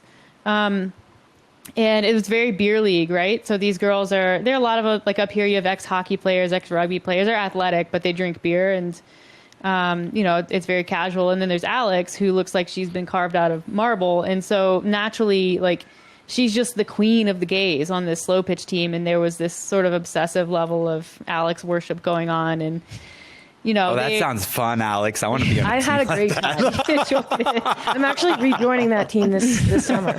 But, it was like, I was kind of early after I moved here, and it's hard when the person that you're dating, like, is just getting openly hit on sometimes right in front of you. And it's like, the feelings can be a little hard to manage. But we have a number of gay friends, even like in Calgary, and a lot of them are coupled up. So it's like the risk is low, and I don't know. How do you feel? Yeah, I don't think we've really run into that problem otherwise, like with... Except for the softball team worship? Yeah, except for that, I guess. It's like, oh man. It's kind of funny, but also like a little annoying sometimes. And also Alex is really good at all sports. Like, I'm not exaggerating. Like, she's just very, very athletic. So not only does she look amazing, she's the most athletic person out there. Like, it's like double whammy. How do your parents get along? My parents? Both of your parents together. How do your parents get along? Good. Mine. So my mom passed away in 2015, but my dad is remarried, and he and his wife have been up here once for a birthday party a couple years ago. They get along well. My dad's super easygoing. Like, he can get along with anybody and talk to anybody. So I would say our families are actually quite different, though. Like, my family's they're not lawyers. My dad has got pretty severe ADHD, so he's just kind of a flighty person. He's probably where I get it from. But I don't know. I love him. So both of you have had some pretty intense early loss. You lost your mom, and Alex lost her sister. Yep. Did you lose your sister, Alex? Yeah. Is that? Do you guys have you guys spent a lot of time talking about that together? Yeah, a little. Meredith doesn't talk that much about it. I wouldn't say I do either. If anything, it's like my mom talks a lot about losing my sister with us around. So I think Meredith gets a lot of that from her. And then, like, there's the odd time it will come up with us. But, like, how many years ago? Sorry, it was about... No, go ahead. It was about 10 years ago. So I worry a lot. Like, I just have a lot of... Like, I worry about the people I love, like, losing them now. So sometimes if I'm upset with Meredith, like, wanting to go do something, I'm like, well, you don't understand. Like, it's because I'm worried about you or whatever. But I think besides that, I think having that connection, both having been through that similar experience helps, but we don't talk about it a ton. When you say worried, like she'll fly somewhere and the plane will crash and you'll lose her? Yeah. Or like driving as a like getting sick, things like that. But yeah, I worry more than I should. I'm like, I don't know how I'm gonna ever have kids. Does that is it like 10 times worse? I'm gonna be the worst, most protective parent. I spend 90% of my time parenting like this. Because every time you talk, you screw something up. Yeah. We have no business talking to our kids. Yeah. We just and how did your mom pass, Meredith? She died of a number of things. She was not the healthiest person. She was an alcoholic. She developed that later in life, and so she died of acute liver failure, and she had liver cancer, but I don't think that's actually what killed her. So that was again, one of the issues that I dealt with when I was a teenager. But yeah, it's just you get to a point when you become so unhealthy that there's just you can't come back from it. And she got there. And like if you've ever dealt with someone who has substance abuse problems, you realize like there's really only so much that you can do to help that person. And my sister and I both had kind of, you know, reached our limit and for what we could do for her. And my grandparents had passed away, so she didn't really have a support system outside of us. And she got mixed up with some people who weren't particularly helpful or healthy either. So that was 2015. I actually didn't see her for almost 2 years before she died. And I remember that was... So you weren't living in the same house watching your mom drink herself to death? No, I was in Raleigh, so I went to university about 2 hours away from my hometown, and my sister went the other direction. She went west to the mountains. And so we were both away from her for a while. And then when I stayed in Raleigh and worked there and my sister moved back home, just she happened to get a job in our hometown. So she dealt with her on a more regular basis than I did. But even still, like, you know, Megan, she kind of stopped involving herself in my mom's life about a year before. Just because it's like, you know, you can talk someone into going to rehab, you can talk someone into trying to get healthy, and you can take them there and they'll check themselves out. And like, you know, what do you do at that point? And we weren't, like, teenagers are just, they're not equipped to deal with that. I don't even think you're equipped to deal with that as an early 20s. And so, like, in hindsight, I don't know if there's anything that we could have done. I don't think we could have done much of anything, but yeah. Are both you and Alex super disciplined? Compared not compared to each other, but compared to the outside world? Yeah, I was actually having this conversation with a client earlier. I have issues when I feel like something has power over me. So she was asking specifically about like diet drinks. I think she keeps them in her house. And I think I told her a couple weeks ago I might have like 2 Diet Pepsis a week or something. And I get them when I'm standing in, you know, line checking out of the store or whatever. And she asked, why don't you have them in your house? And I said, if I have them in my house, I drink them every day. And I don't like when there's something that has power over me like that. And I don't know if that's a fear of developing a substance abuse problem or like developing an addictive personality, but I find that staying a little more disciplined in my life makes me feel better about like mental health. And like, you know, I do things on my terms. I eat things on my terms. I drink things on my terms. There's nothing in my house that has any power or control over me at all, except the bag of M&Ms that Alex refuses to not keep in our cabinet. But that's a concession that I make. Alex, are you super disciplined?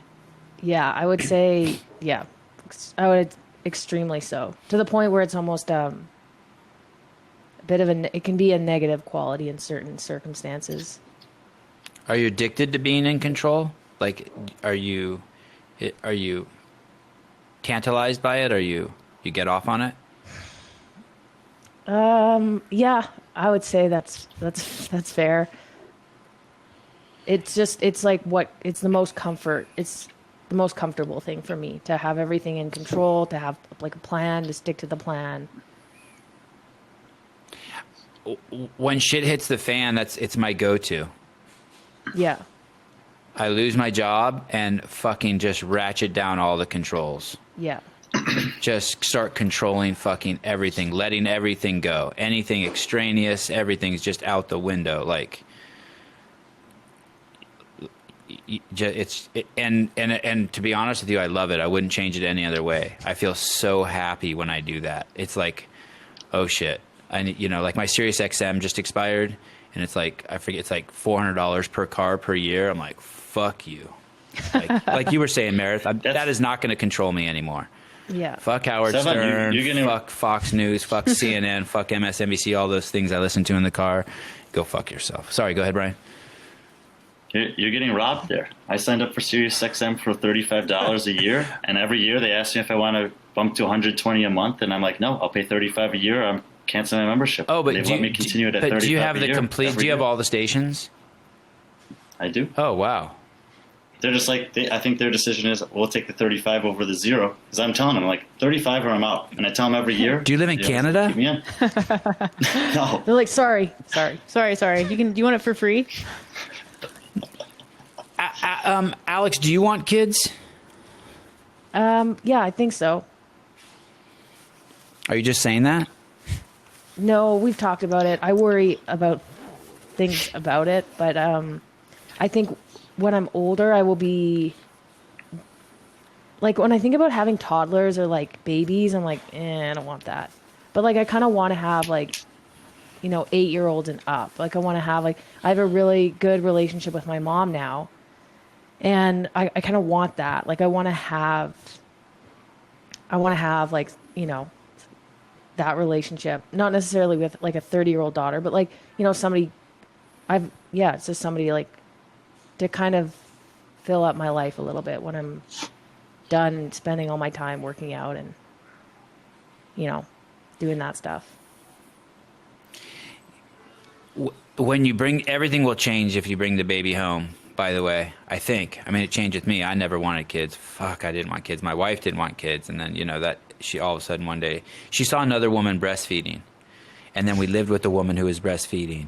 And then all of a sudden someone said to her, if you don't have kids, you might regret it. If you do have kids, you won't regret it. And next thing I know, she's like, I want a kid. I'm like, what? We've been talking for 20 years that we'll never get married and never have kids. And now you're 39 and you want one.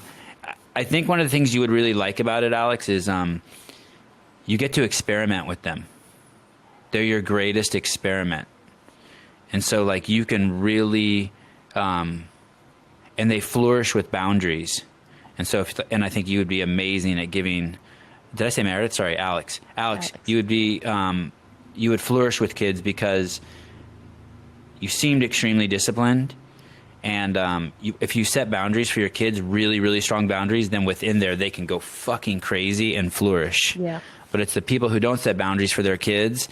They think they're being mean and they think they're setting their kid free. But really, kids can only be free if they have really crazy strong boundaries. And then, because if not, then they're always testing the boundaries and they're not free. They're too busy, like, trying to control their world. It's like, fuck that, just set boundaries. But I think you guys would be amazing parents. I think it was actually yesterday in the car. Meredith goes, I'm pretty sure, like, when you have a kid, like, not that much changes. Like, I think you just bring home a baby and it's just there. I'm like... I meant more like acutely, like in the short term, like your day-to-day life is not going to change that much. It doesn't. The first 9 months, I mean, if one of you has the baby and the one who's breastfeeding, they're kind of fucked. They're just like... That's Meredith. She already offered herself up.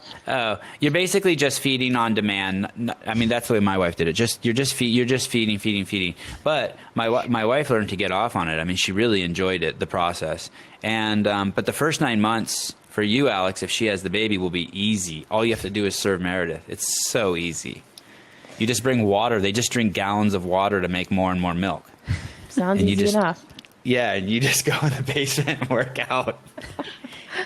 Okay, but it really is kind of like that. It's easier than getting a puppy. Way easier than getting a puppy, or like that's pissing all over the house and causing problems. Basically, this thing just attaches onto the mom. The mom feeds it, and then slowly the problems creep in. But it takes like weeks and months and years. But it adds the problems on incrementally. So you adapt to it slowly.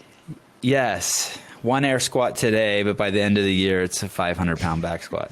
Sounds doable. What are your favorite movements and your least favorite movements? We'll start with Alex. I really like monostructural movements like rowing, biking, running. I really like gymnastics just because they were kind of challenging for me. And when you say gymnastics, you mean pull-ups, handstand walk?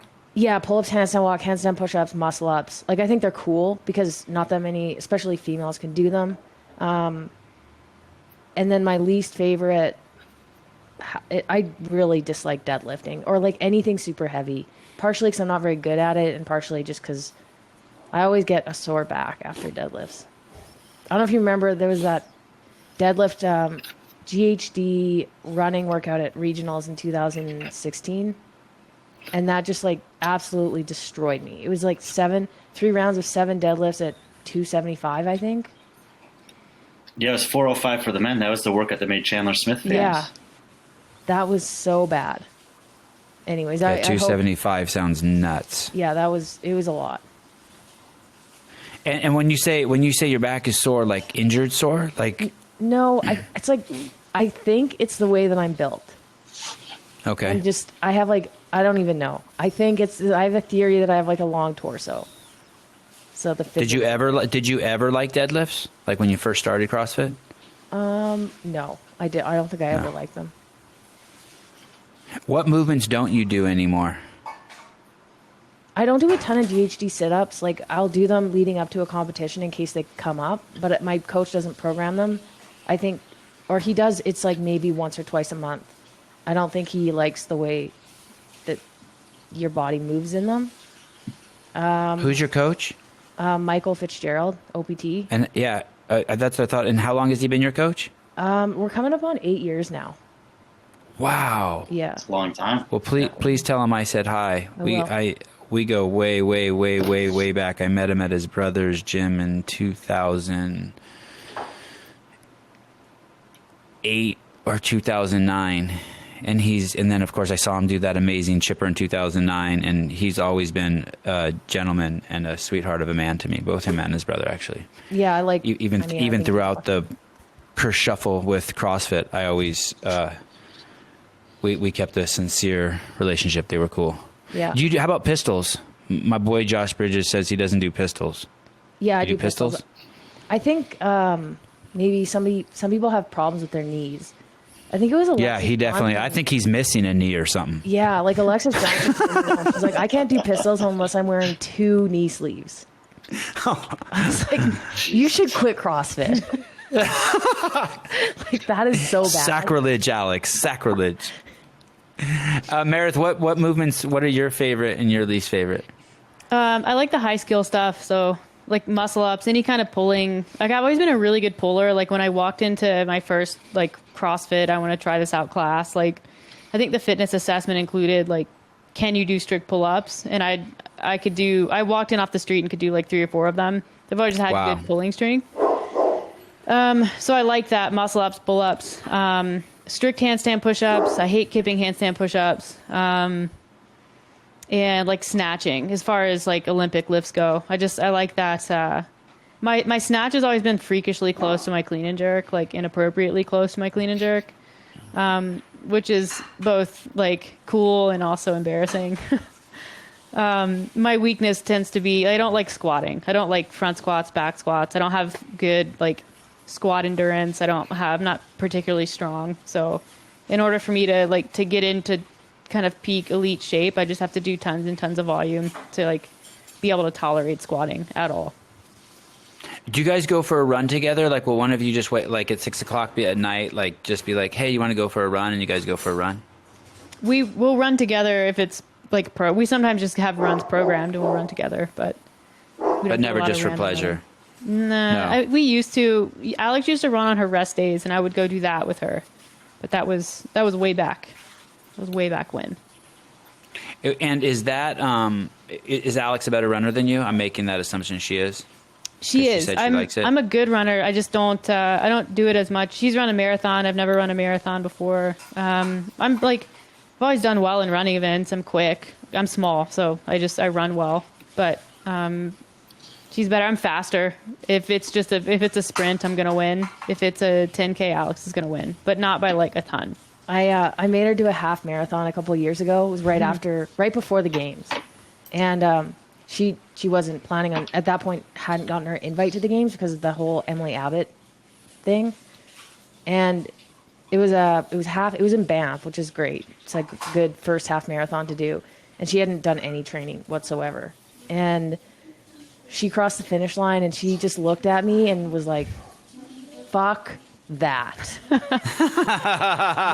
She's like, if you paid me like $200 to run another 100 meters, I wouldn't do it. No. It was supposed to be like a casual half, and then Alex is running negative splits for the first 7 kilometers, and I get to the end of it and I ran it in like sub 140 at a 7:24 pace. I was like, this is not what I signed up to do. My body was broken. And then, like, literally 2 days after, they're like, hey, you're going to the games. And I'm like, sweet, my arch collapsed. So that's great news. Oh, when's your birthday, Meredith? July 15th. When's your birthday, Alex? September 27th. Damn. I was thinking Meredith. Every show I think, so I was telling Brian, I think someone has the same birthday as me. When's your But birthday? no, March 16th. Okay. Do you have any questions, Brian? I have one last question, but it's a fucking doozy.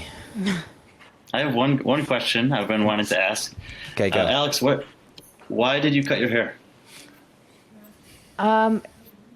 That's a good question. I think I used to have short hair when I was a kid, like really short. Like everyone thought I was a boy, and I didn't care because all I cared about was playing sports. But then I got to junior high, like grade 7, and started feeling like really self-conscious about the way that I looked with my short hair and like looking like a boy. So I grew it out. And then when I came out, I told myself, I'm never going to cut my hair. Like, I'm not going to be that stereotypical lesbian. I'm just not. And then, I don't know, I just, like, really get annoyed with, I was getting so annoyed with long hair.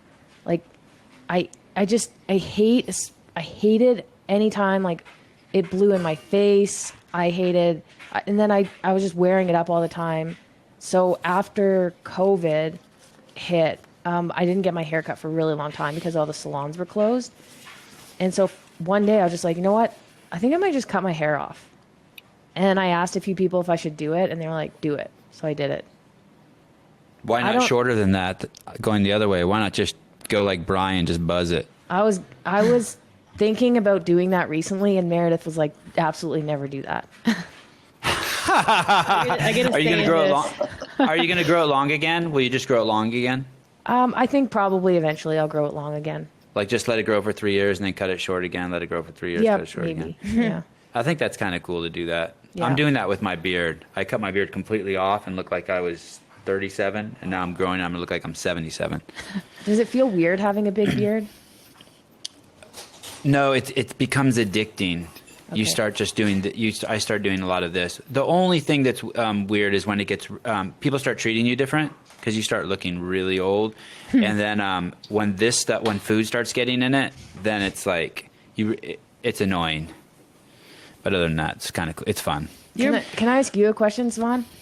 Yes. How come you don't cut your kids' hair? Do they like having long hair, or is it just I don't think they like it. they don't like having long hair or short hair? I don't think they like having long hair. So it's funny. Some people like have accused me of doing it to be progressive and like gender neutral and like and that's 100% not true. And I dress them in girls' pants from Amazon, and people think I do that because like gender neutral. No, the reason why I dress them in girls' pants from Amazon originally and those white tank tops always is because I really like Baryshnikov. Do you guys know who he is? He's like a ballet dancer from a long time ago, and I'm Armenian, and I just thought that was so fucking masculine, like the Russian ballet dancer. I just love that. And of course that doesn't fly in America because we have different cultural norms, right? And I just love masculinity. You know what I mean? Like I just like the bald guy with the big mustache, and I just think it's just like cool stuff, fun stuff. I just think it's fun, right? Anyway, so, and although I never personified that myself, but I thought, okay, when I have kids, I'm going to dress them like this and dress them like Baryshnikov. And then I realized, I have 3 kids. Man, this is fucking easy. These pants are only $9 each. They can work out in them in every single situation. They can run, they can jump, they can play, and we're always doing shit. Like if I told you the schedule I keep my kids on, you would think I was out of my fucking mind. And then I started putting those sweaters on them. I'm going to get to the hair. I started putting those sweaters on them, and that was their outfit. And so I thought, oh, wow, I have these kids that can work out and play any sport on a moment's notice, and yet they're so cute and adorable that everyone will just want to, the world will treat them well, because the world treats nice things well if you present nice. The snotty-nosed kid, everyone's like, whoa. Or the kid with the rat tail. Yes, right. So then people started being like, oh, you're going to confuse them about their sex or their gender, this and that. And I'm like, dude, I don't give a fuck. Like they got dicks. There's no, I can't. And I never talk to my kids about that too. So my kids are like, hey, Avi asked, or one of them asked their mom the other day, can I marry a boy? And Haley says yes. And then it says, can I marry a girl? And he says yes. We don't expound on it. We don't talk to him, treat people we don't talk to him about color or sex or any of that, because it doesn't matter to them. What those things will if he you answer the question as minimal as possible. You don't feed kids your own insecurities or any of that shit. At least that's what I believe. I'm not there to teach them any of that stuff until they're ready. Just the answer and move on. But I do tell them the stove is hot and they have long hair and that shit will catch on fire, right? Because that's an imminent threat. So basically their hair started growing long and they started growing long and like we just never cut it and we just never cut it and we just never cut it. And now they're 4 and they've never had a haircut. Well, now the people say, why do you cut it? And I still don't know why, but my wife does the brushing out of it at night and it is literally, the screams and the yelling and it is fucking nuts. And my wife's done with it. Like she actually told me last night when she went to bed, she's all just give me the word and I'll set the appointment. So I think I'm attached to it because it's 4 years of growth, the same way like you might have a favorite t-shirt and it's got to go. And I'm just attached to it and laziness. And I like extreme shit. I like like I took out the back seat in my car in high school and filled it with speakers, like Yeah. you know what I mean? I like extreme shit. We were talking. Sorry. No, I'm done. No, we were For talking. once. We're like, I really want to know why his kids have such long hair. Like, because both of us had experiences, and Meredith was a swimmer, so she was like, man, I don't know how, like, as a kid with long hair, like that was painful, combing it, and they have that stuff. I'm sure they still have it. It's like detangler. We have all that shit. We have like 5 bottles of detangler. We got the conditioner. We got the shampoos. I mean, literally 20 minutes before shower time, the 4-year-olds will walk up to me and be like, we want to shower with our hair up. You know what I mean? Like they don't want, like, they know. Haley, let's get their haircut, babe. Let's get their haircut. Alex is gently telling me that we're abusing our kids, that shit's not cool. Yeah. I was curious. Oh, she said, so that's another fun thing. She just said, Ari just said, that's one of my sons, a 4-year-old said, hey, can we get our haircut so people will know we're boys? So nobody ever said, I hear 100 times a day, not 100 times. I hear 6 or 7 times a day, you have the most beautiful girls, or you have the most athletic girls, or something about you girls. And no one ever gets it right, they're boys. And finally last week, one of the 4-year-olds said, hey, we're boys. I was like, oh shit. Oh shit. So here's the question, the final question. So I'm an expert in women. I've been around them my whole life. I came from a woman vagina, and then I was in a household with my mom and my sister growing up. And my mom was very menopausal. So like the week before her period would come, shit could get really intense in our house. And then I've been with my wife for 20 years, and I feel like I've figured out some stuff. So, and I'm just making this up. I don't know the exact times, but the psychology part I think I figured out. So the week before her period comes, I could say something to her that I say all the time, like, do the kids have ballet on Monday? And she would say, and normally she would just be like, oh yeah. And then, but if I ask it when she's premenopausal, she will come up with a response in her head, like, she'll respond with, what's a good example? Do you have an example for me? Basically, she reads into what I'm saying. Or she'll read into what I'm saying and then respond to what she read into. God, I want to give you a good example. I normally have so many good examples. This is one of my favorite subjects. But she'll say, why the car doesn't have gas again? And then instead of just going back and saying, oh, no, sweetheart, I just want to know if they have it Monday, I'll be like, yeah, the car has gas. Why do you ask that? And the next thing we know, and she's like, why are you always so bossy and demand that I put gas in the car? And all of a sudden I'm going down this rabbit hole because she thought I said something that I didn't say. But the other 3 weeks I could have said it, and it never goes that way, ever, ever, ever. She basically answered the question in her head and then responded to her answer or made a presupposition. And so like I'll even know. Like sometimes, like I'll be like, "Yo, your period's coming." She's like, "No, it's not. I'm not supposed to have it for another 3 weeks." And then the next day she'll be like, "Oh shit, you're right. My period's coming. My period came." You know.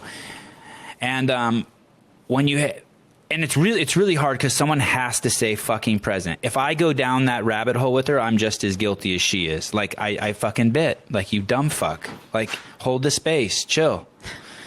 When you have two women, when you have two I mean, and I guess you could, do you guys notice that in your relationship? Like, all of a sudden, you guys are, I mean, I'm assuming you guys are cycling at the same time because you live together? Well, here's the thing, and I think it answers your question. Oh. We start to sync up, and we both have those tendencies in the week before. I think it's like it's hard to notice when you're the person that's being the asshole that you're being an asshole. But and I don't even mean to say it's being an asshole, but it's just being like oversensitive or whatever that is. And I can see it when it happens to Alex. Is that what happened like over the weekend? It must be. I think like No, Meredith, I'm just always crazy. I think we start to like sync up, and then the universe is like, no. You can't. That can't happen. And then so Alex will get all off. It sounds like it might be convenient to be synced up, but really I think it would just be a recipe for some very massive fights.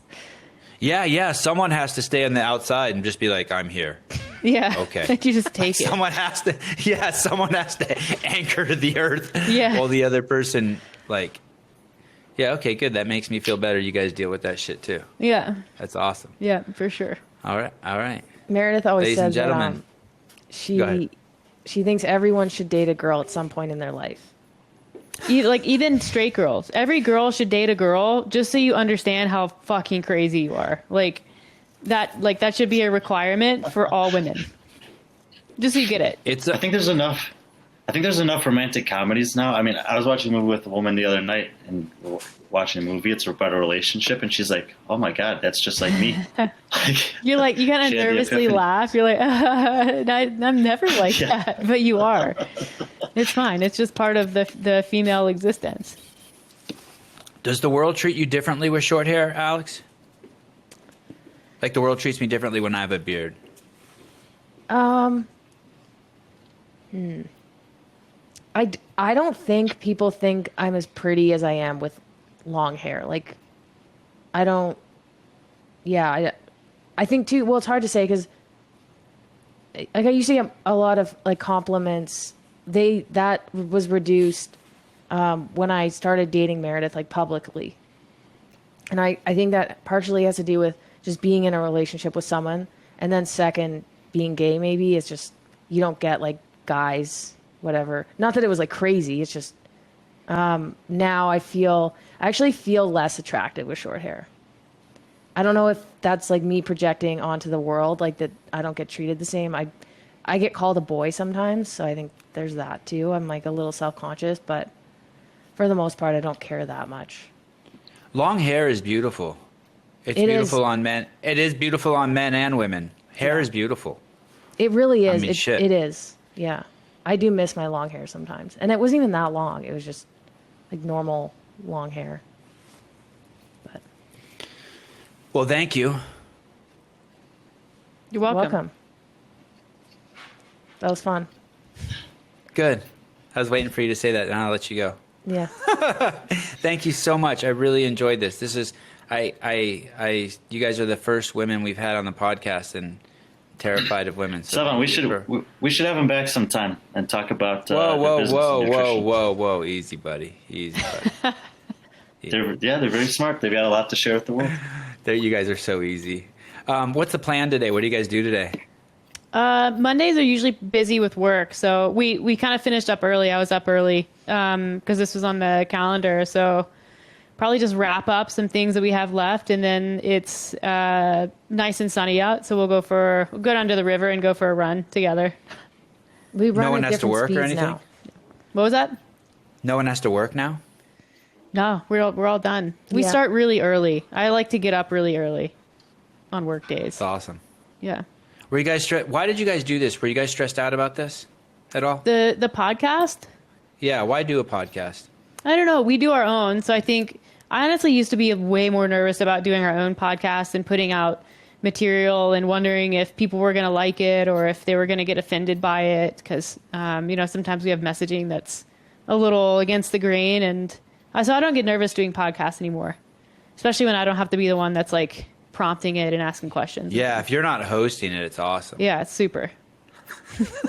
Hosting's Especially really being the hard. co-host, it's the best. All right. Well, thank you. Yeah, I second that with Brian. In another 30 episodes, when we'll be 30 episodes better, we'll come back at you and talk nutrition. We'll be here. Sounds good. Okay. Awesome. Have a great day, guys. Thank Yeah, you. thanks, I'm just going to Sevan. just